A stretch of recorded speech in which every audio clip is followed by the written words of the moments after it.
इब्तदा है रब्बिल जलाल के बाबरकत नाम से जो दिलों के हाल खूब जानता है। सब देखने वालों और सुनने वालों को अस्सलाम वालेकुम वरहमतुल्लाहि वबरकातुहू। आप लोगों की खिदमत में हाजिर हूँ आज की वीडियो के साथ और उम्मीद करता हूँ कि सब खैर खैरियत से होंगे।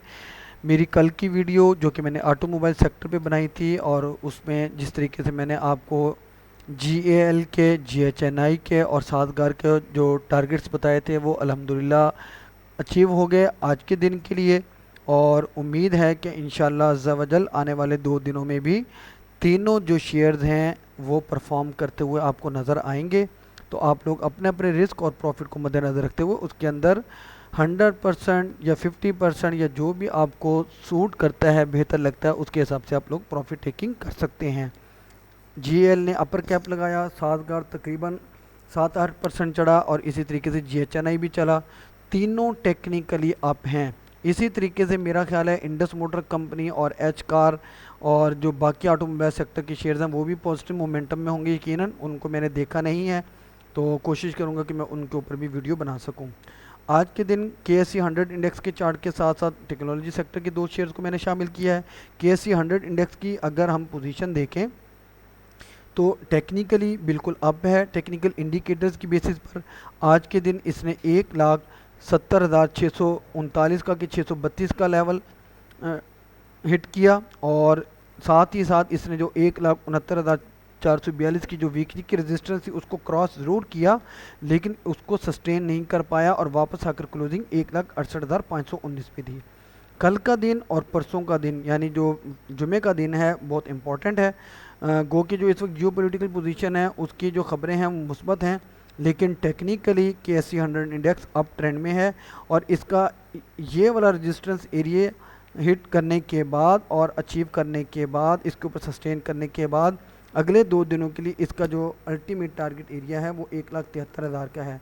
इस 1,73,000 के लेवल को अचीव करने के बाद इसको इसके ऊपर क्लोजिंग देना बहुत ज़रूरी है, तभी आने वाले हफ्तों के अंदर ये मज़ीद बुलिश मोमेंटम मार्केट इख्तियार कर जाएगी। अगर ये इस 1,73,000 के लेवल को क्रॉस करके सस्टेन कर जाती है तो अगले जो टारगेट एरियाज़ हैं KSE 100 इंडेक्स के वो 1,76,729 और फिर 1,79,722 या आप इसको रफली 1,80,000 का लेवल भी कह सकते हैं।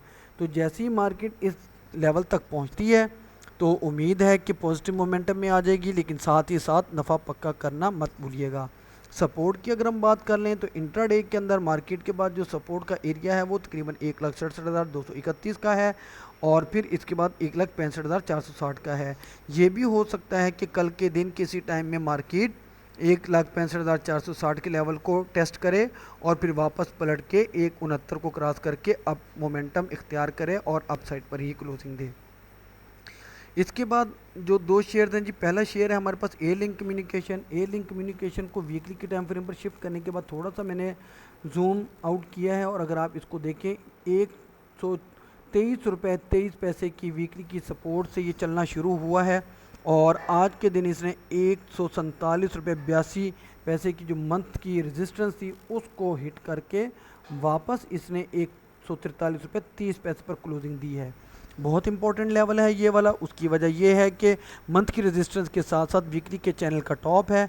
टेक्निकली ए लिंक कम्युनिकेशन बिल्कुल अप ट्रेंड में है। कल के दिन जैसे ही ये इस वीकली के चैनल के टॉप और मंथ की रेजिस्टेंस को क्रॉस करके सस्टेन कर जाता है तो ये वीकली की बेसिस पर ब्रेकआउट देने में कामयाब हो जाएगा और हो सकता है कि कल के दिन ये अपर कैप की पोजीशन में या 5-7% चढ़ जाए। तो इसका फिर जो अगर हम लेवल देखें अपर कैप के हिसाब से या 10 रुपये भी अगर हम इसके अंदर ऐड करें तो 153 बनता है, यानी 152 रुपये 7 पैसे से ऊपर जैसे ही चला जाएगा तो उम्मीद है कि ये अपर कैप की पोजीशन में आ जाएगा। सपोर्ट की अगर हम बात कर लें तो इसके पास जो सपोर्ट एरिया है वो 142 रुपये 94 पैसे से चूँकि इसने ऊपर क्लोजिंग दी है, कैंडल भी वीक है, उम्मीद है कि ये ज़रूर परफॉर्म करेगा कल के दिन इंशाल्लाह। तो सपोर्ट एरिया इसके पास 140 रुपये 48 पैसे का है जो कि वीकली की सपोर्ट है और इंट्राडे के अंदर इसके पास जो सपोर्ट एरिया है वो 138 रुपये 68 पैसे और अल्टीमेटली 136 रुपये 87 पैसे का स्टॉप लॉस आप यूज़ कर सकते हैं।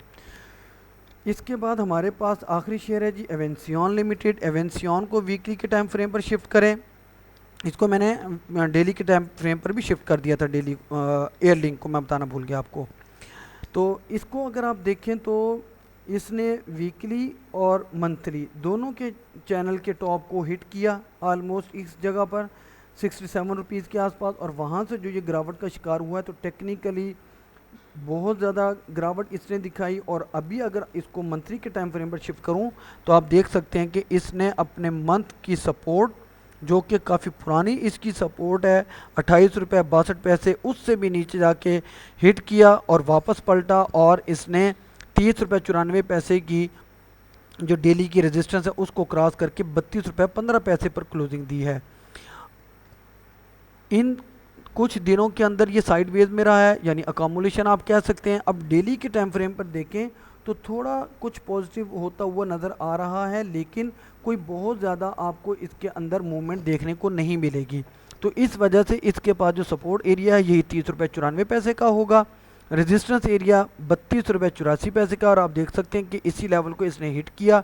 इस लेवल को क्रॉस करके अगला जो टारगेट एरिया इसके पास होगा वो तकरीबन 34 रुपये 32 33 पैसे के आसपास का होगा। इसके ऊपर चला जाता है तो उम्मीद की जा सकती है कि ये कोई पॉजिटिव मोमेंटम इख्तियार कर जाए, लेकिन टेक्निकली और कैंडल के पैटर्न के मुताबिक ये कुछ बहुत ज़्यादा परफॉर्म करता हुआ दिखाई नहीं दे रहा।